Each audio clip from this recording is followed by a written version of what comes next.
I always stress that the next big thing, the next thing that can bring Tesla stock to maybe another 3x, 4x, the next big jump, it has to be the FSD. As soon as it's solved, as soon as Wall Street sees the numbers, the potential, the profits and revenue it can make with a snap of a finger over the air update, it's just going to be like a 2020 moment. I'm not too sure how Hmm. big, but I'm sure when FSD is solved and they do see it, Wall Street does see it, it's going to be another massive jump. 2x, 3x, 4x, 5x, whatever the hype and valuation Wall Street's going to slap onto. I know you have a Tesla, you have the FSD there. I recently just rented out the Model Y and Model 3, but we'll get to that in a bit as well. I didn't have access to full self driving, but I did have access to autopilot, which I used all the time on the highway, and it was absolutely awesome. Yeah. Absolutely awesome. But you have Welcome the to full, 6 years ago. and that's crazy, dude. Like you're seeing that thing is 6 years ago. You have the latest full self driving version on your Y, right? I am one version behind, two versions behind technically, but I'm 14.4.4 or Okay. 11.4.4 at the 11.4.6 right now. That's out and Okay. about. How close is it to being solved? How is it, dude? Like, I'm Yeah. very curious to know firsthand view. What's up with that? Yeah. I mean, so I'll give you a perfect example. So we road trip our car every year between Texas and Pennsylvania, and it's a 1,700-mile drive one way. And so every year we go, up and back 3,500 miles. And this latest trip, we did it on full self-driving, and of course, a huge majority of the drive, like 98% plus of the miles probably, are on highway. And on full self-driving beta, I mean, I literally have to drive. The only places I have to drive where once we get into the parking lot, we just plug in the car into the supercharger.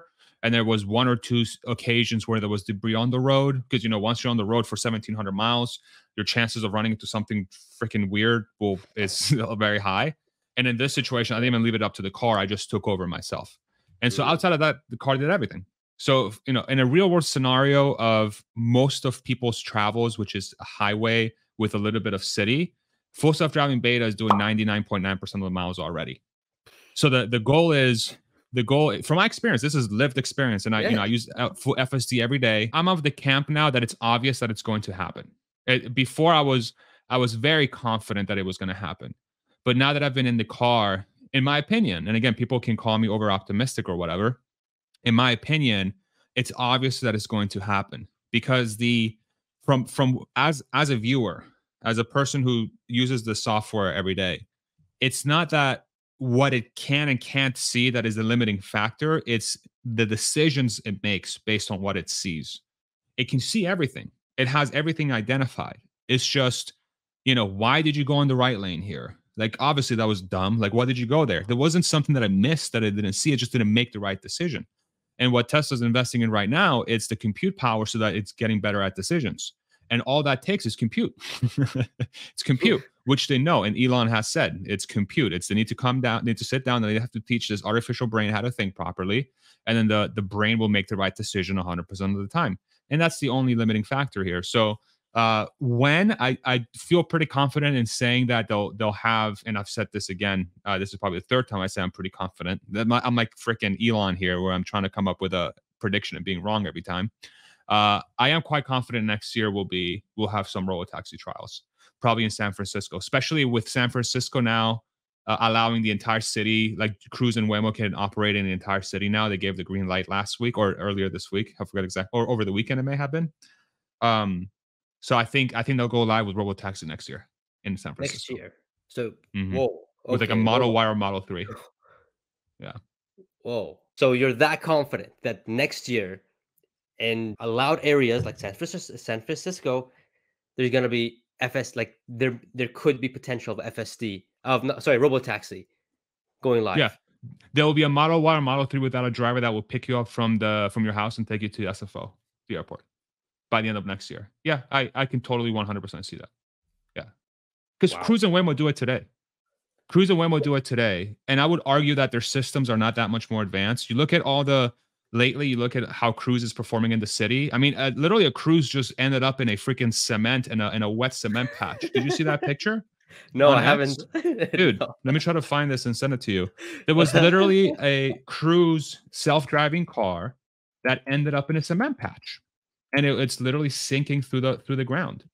So so Um, So hold on 1 second. How is Waymo and Yeah. Cruise allowed to do this, to do robo taxis in San Francisco, but Tesla is still not doing it? Because Tesla hasn't come out and said they're level 4 yet. This is a Tesla limitation.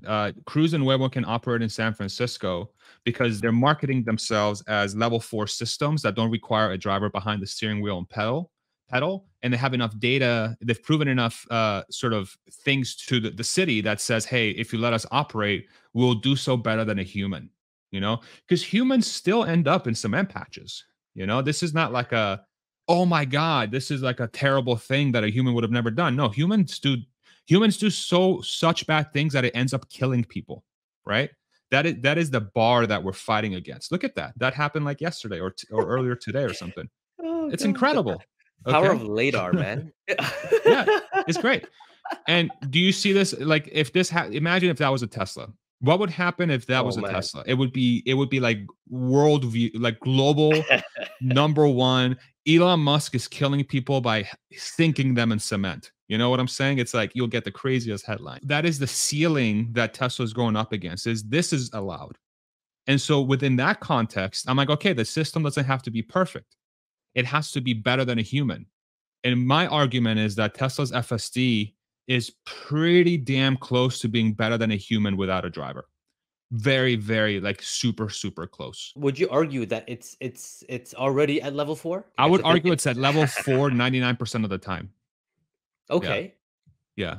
But that 1%, you can't have it be level 2 1% of the time and get approval from the city to be level 4.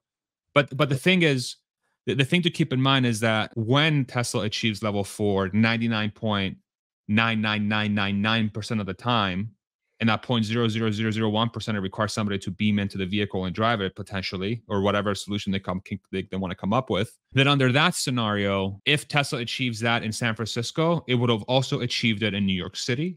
It would have achieved it in Orlando. It would have achieved it in Austin. It would have achieved it in Montreal. It would have achieved it in Vancouver, right? So the approach that Tesla is taking to solving driving is not city by city. It's for the laws that apply to driving in a specific country or region. Okay. So it's scalable. It's very scalable. So when Tesla gets approved in San Francisco, the argument will be that it will also be capable of being approved in every other city, because the San Francisco piece also applies to the rest of the country. That the laws in San Francisco aren't different than the laws in New York. It's just the driving conditions might be different, but by then Tesla would have had enough data to solve for that.